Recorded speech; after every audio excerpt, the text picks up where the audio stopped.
आज का प्रसंग है भगवत तत्व है, वासुदेव सर्वम। भगवत तत्व अथवा परमात्मा तत्व है वह तत्व है जिसमें थोड़ा बहुत भी कोई विकार या परिवर्तन नहीं होता, जो संपूर्ण देश काल क्रिया वस्तु व्यक्ति अवस्था परिस्थिति घटना आदि में समान रूप से परिपूर्ण है, जो सत्य चित आनंद स्वरूप है और जो जीव मात्र का वास्तविक स्वरूप है। वह है एक ही तत्व निर्गुण निराकार होने से ब्रह्म, सगुण निराकार होने से परमात्मा तथा सगुण साकार होने से भगवान नाम से कहा जाता है। वदति तत्विद सत्य तत्व यज ज्ञान मध्वयमय ब्रह्मेति परमात्मेति भगवानीति शब्दते।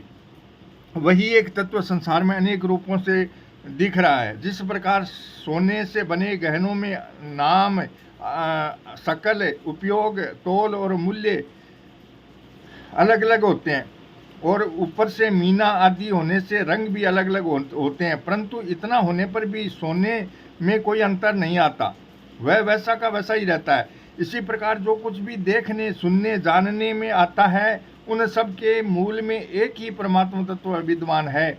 इसी के अनुभव को गीता में वासुदेव सर्वम कहा है। इस तत्व की प्राप्ति के लिए संसार में 3 योग मुख्य माने जाते हैं, कर्म योग, ज्ञान योग और भक्ति योग। कर्म योग में साधक कर्म बंधन से मुक्त होकर भगवत तत्व को प्राप्त हो जाता है। यज्ञायाचरते कर्म समग्रम प्रविलीयते योग युक्तो मुनिर्ब्रह्म नचिरेणाधिगच्छति। ज्ञान योग में साधक परमात्मा को तत्व से जानकर उनमें प्रविष्ट हो जाता है। ततो माम तत्वतो ज्ञात्वा विशत्ते तदंतरम।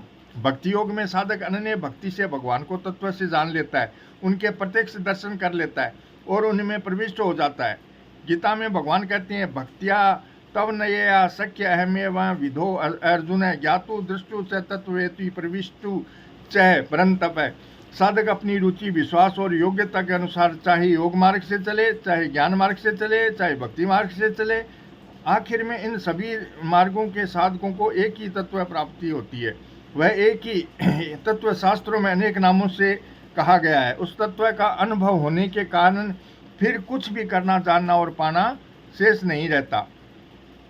यदि साधक की समझ में यह बात आ जाए तो उपयुक्त किसी भी मार्ग से भगवत तत्व अथवा परमात्मा तत्व की प्राप्ति बहुत सुगमता से हो सकती है।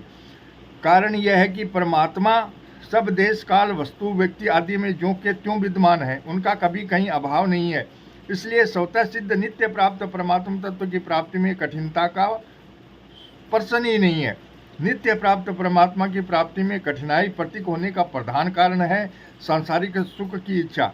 इसी कारण साधक संसार से अपना संबंध मान लेता है और परमात्मा से अलग हो जाता है। संसार से माने हुए संबंध के कारण ही साधक नित्य प्राप्त भगवत तत्व को अप्राप्त मानकर उसके प्राप्ति को परिश्रम साध्य एवं कठिन मान लेता है। वास्तव में भगवत तत्व की प्राप्ति में कठिनता नहीं है, प्रत्युत संसार के त्याग में कठिनता है, जो कि निरंतर हमारा त्याग कर रहा है। अतः भगवत तत्व का सुगमता से अनुभव करने के लिए संसार से माने हुए संयोग का वर्तमान में ही वियोग अनुभव करना आवश्यक है, जो तभी असंभव है जब संयोगजन्य सुख की इच्छा का परित्याग कर दिया जाए। तत्व दृष्टि से एक परमात्मा तत्व के सिवाय अन्य कुछ है ही नहीं। ऐसा ज्ञान हो जाने पर मनुष्य फिर जन्म मरण के चक्र में नहीं पड़ता। भगवान कहते हैं, यज ज्ञात्वा न पुनर्मोहमेवम याद से सी पांडव। जिसे जानकर फिर तो इस प्रकार मोह को नहीं प्राप्त होगा। वह तत्व ही संसार रूप से भास रहा है, परंतु जब तक उधर नजर नहीं जाती तब तक संसार ही संसार दिखता है, तत्व नहीं। जैसे जब तक यह गंगा जी है इस तरफ नजर नहीं जाती तब तक वह साधारण नदी दिखती है। परमात्मा तत्व है, तत्व दृष्टि से ही देखा जा सकता है। 3 प्रकार की दृष्टियाँ मनुष्य की दृष्टियाँ 3 प्रकार की हैं, इंद्रिय दृष्टि वहीकरण, बुद्धि दृष्टि अंतःकरण और तत्व दृष्टि स्वरूप। ये तीनों दृष्टियाँ क्रमश एक एक से सूक्ष्म एवं बारीक हैं। संसार असत और अस्थिर होते हुए भी इंद्रिय दृष्टि से देखने पर सत्य एवं स्थिर प्रतीक होता है, जिससे संसार में राग हो जाता है। बुद्धि दृष्टि में वस्तुतः विवेक ही प्रधान है। जब बुद्धि में भोगों की प्रधानता नहीं होती अपितु विवेक की प्रधानता होती है, तब बुद्धि दृष्टि से संसार परिवर्तनशील और उत्पन्न एवं नष्ट होने वाला दिखता है, जिससे संसार से वैराग्य हो जाता है। जड़ चेतन नित्य अनित्य सत्य असत्य आदि 2 वस्तुओं के अलग अलग ज्ञान को विवेक कहते हैं। यह विवेक प्राणी मात्र में स्वतः विद्यमान है। पशु पक्षियों में शरीर निर्वाह के योग्य ही विवेक रहता है, परंतु मनुष्य में यह विवेक विशेष रूप से जागृत होता है। विवेक अनादि है। भगवान कहते हैं प्रकृति पुरुषम च विद्य अनादि उभावपि, प्रकृति और पुरुष इन दोनों को ही तू अनादि जान। इस श्लोकार्ध में आए उभो दोनों पद से यह सिद्ध होता है कि जैसे प्रकृति और पुरुष दोनों अनादि हैं, वैसे ही इन दोनों का भेद ज्ञान स्वरूप विवेक भी अनादि है। उभयोरपि दृष्टो अनंत सत्वनयो सत्य तत्वदर्शी भी, तत्वदर्शी महापुरुषों ने सत्य असत्य दोनों का ही तत्व देखा है। इस श्लोकार्ध में आए उभयो पद से ही भी यही बात सिद्ध होती है। जिस प्रकार प्रकाश बल्ब में नहीं आता अपितु बल्ब में आता है, उसी प्रकार यह अनादि सिद्ध विवेक भी बुद्धि में पैदा नहीं होता अपितु बुद्धि में आता है। इंद्रिय दृष्टि की अपेक्षा बुद्धि दृष्टि की प्रधानता होने से विवेक विशेष स्फुरित होता है, जिससे सत्य की सत्ता और असत्य के अभाव का अलग अलग ज्ञान हो जाता है। विवेक पूर्वक असत्य का त्याग कर देने पर जो शेष रहता है वही तत्व है। तत्व दृष्टि से देखने पर एक भगवत तत्व अथवा परमात्मा तत्व के सिवाय संसार शरीर अंतःकरण बहिकरण आदि किसी की भी स्वतंत्र सत्ता सत्य तवेन थोड़ी बहुत भी नहीं रहती।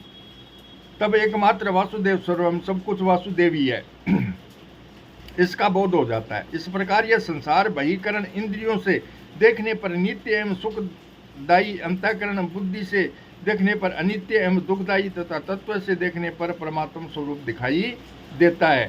साध्य की विवेक दृष्टि और सिद्ध की तत्व दृष्टि में अंतर यह है कि विवेक दृष्टि से सत्य और असत्य दोनों अलग अलग दिखते हैं और सत्य का अभाव नहीं एवं असत्य का भाव नहीं, ऐसा बोध होता है। इस प्रकार विवेक दृष्टि का परिणाम होता है असत्य के त्याग पूर्वक सत्य की प्राप्ति। जहाँ सत्य की प्राप्ति होती है वहाँ तत्व दृष्टि रहती है। तत्व दृष्टि से संसार कभी सत्य रूप से प्रतीक नहीं होता। मतलब है कि विवेक दृष्टि में सत्य और असत्य दोनों रहते हैं और तत्व दृष्टि में केवल सत्य रहता है। विवेक को महत्व देने से इंद्रियों का ज्ञान लीन हो जाता है। उस विवेक से परे जो वास्तविक तत्व है वहाँ विवेक भी लीन हो जाता है। वास्तविक दृष्टि, वस्तुतः तत्व दृष्टि ही वास्तविक दृष्टि है।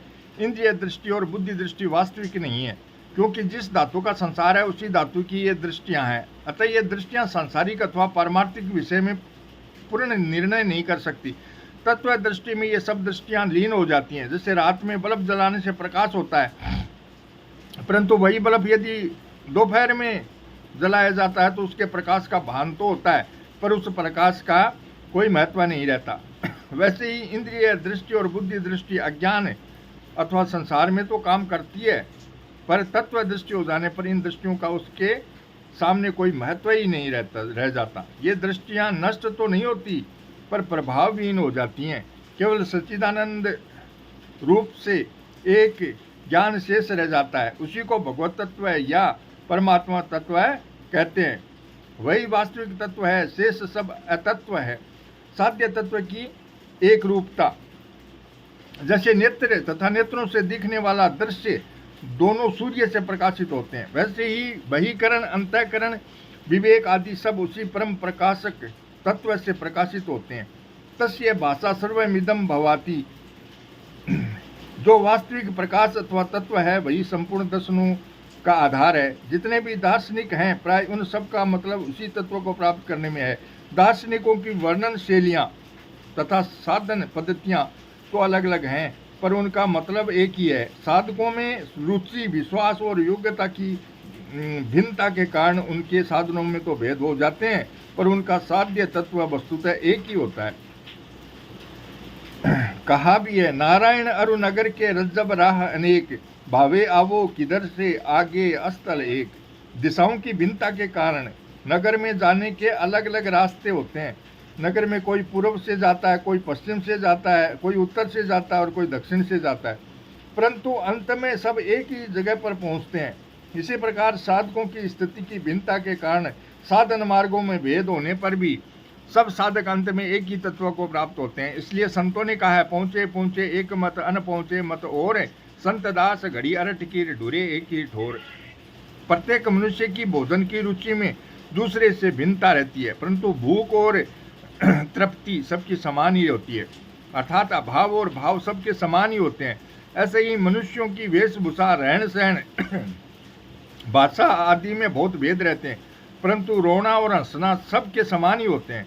अर्थात दुख और सुख सबको समान ही होते हैं। ऐसा नहीं होता कि यह रोना या हंसना तो मारवाड़ी है, यह गुजराती है, यह बंगाली है आदि।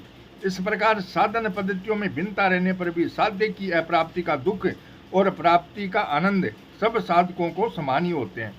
वह परमात्मा तत्व ही ब्रह्मा रूप से सबको उत्पन्न करता है, विष्णु रूप से सबका पालन करता है और रुद्र रूप से सबका संहार करता है। भूत व्रत च तज ज्ञेय ग्रसिष्णु प्रभ विष्णु च, वही तत्व अनेक अवतार लेकर अनेक रूपों में लीला करता है। इस प्रकार अनेक रूपों से दिखने पर भी वह तत्व वस्तुतः एक ही रहता है और तत्व दृष्टि से एक ही दिखता है। इस तत्व दृष्टि की प्राप्ति को ही दार्शनिकों ने मोक्ष, परमात्म प्राप्ति, भगवत प्राप्ति, तत्व ज्ञान आदि नामों से कहा है। श्री कृष्ण गोविंद हरे मुरारी, हे नाथ नारायण वासुदेवा। श्री कृष्ण गोविंद हरे मुरारी, हे नाथ नारायण वासुदेवा। जय श्री कृष्ण।